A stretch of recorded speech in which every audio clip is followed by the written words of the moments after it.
Oke guys, kali ini kita akan bercerita tentang Nabi Daud guys. Oke, tolong simak cerita ini ya guys.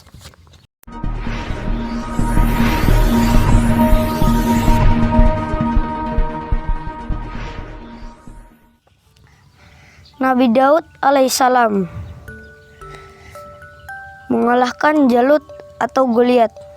Setelah Nabi Musa dan Nabi Harun wafat, belum ada nabi yang memimpin kaum Bani Israel. Pada saat itu, Bani Israel dipimpin seorang raja yang bernama Talut. Ketika dipimpin Raja Talut, Bani Israel banyak mendapatkan serangan penjajah. Di antara para penyerang itu bernama Jalut. Sering disebutkan juga Goliat, seseorang berbadan besar dan bengis. Tak ada yang bisa melawan dan mengalahkan Jalut. Semua takut karena diluluh lantakan hingga akhirnya muncullah Nabi Daud. Beliau berbadan kecil tetapi luar biasa pemberani, tangguh.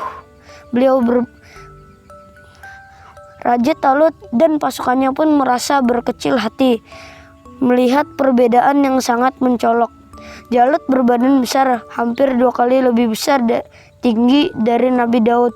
Jalut memakai baju besi dan memegang pedang yang tajam. Sedangkan Nabi Daud menggunakan baju biasa berbekal batu dan ketapel. Masya Allah, pemberaninya dia ya. Namun dengan keberanian Nabi Daud pun maju melawan Jalut tanpa rasa takut, lalu melemparkan dengan batu ketapelnya dengan sekuat tenaga. Hahaha. Hai anak kecil, mau apa kau maju melawanku? Sudah, pulang saja kau. Aku tidak tega melawanmu, ejek Jalut kepada Nabi Daud.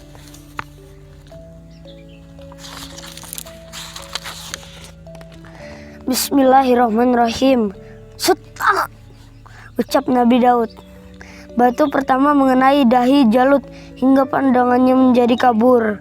Ketika Jalut kehilangan pandangannya, Nabi Daud menarik ketapelnya dan mengayunkan batu kedua dan ketiga. Akhirnya Jalut ambruk tersungkur ke tanah. Melihat pemimpinnya kalah, pasukan Jalut kemudian lari kocar-kacir. Atas keberhasilan Nabi Daud diangkat menjadi penasehat raja dan dinikahkan dengan salah satu putri raja. Sejak saat itu Bani Israel semakin mencintai Nabi Daud. Kelak begitu Raja Talut turun tahta, Nabi Daud dinobatkan menjadi raja. Walaupun sudah menjadi raja, Nabi Daud tidak lalai dengan harta dan jabatan. Nabi Daud selalu bersyukur, rajin berpuasa, berzikir, dan bertasbih memuji kebesaran Allah. Oke guys, kita lanjut ke hikmah ceritanya.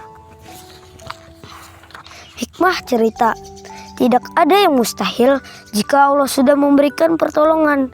Yang perlu kita lakukan adalah berdoa, berusaha, dan janganlah menghina, merendahkan, dan menganggap remeh orang lain, karena hal itu akan menjadi malapetaka bagi kita. Oke, mukjizat Nabi Daud alaihissalam. 1.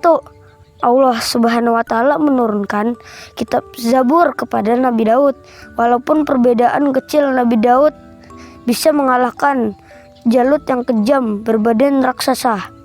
3. Nabi Daud bisa melunakkan besi yang bisa dijadikan senjata. 4. Memiliki suara yang merdu, bahkan gunung-gunung dan burung-burung pun ikut bertasbih bersamanya. Tahukah kamu, Nabi Daud rajin berpuasa selang-seling. Sehari berpuasa, besoknya tidak. Demikian seterusnya.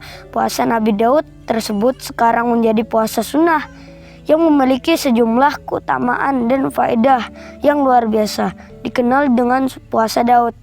2. Nabi Daud bermukim di kota Bethlehem, yaitu sebuah kota di Palestina di tepi barat dan merupakan pusat industri serta budaya.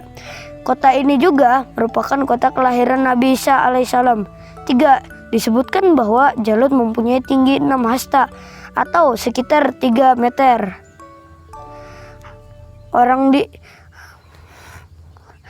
Pada zaman itu orang-orang mempunyai tinggi sekitar 3 atau 5 atau 4 hasta atau 1 atau 5 atau 2 meter, sehingga Jalut merupakan orang paling tinggi dan besar. Oke guys, sudah kalian simak ceritanya guys. Wassalamualaikum.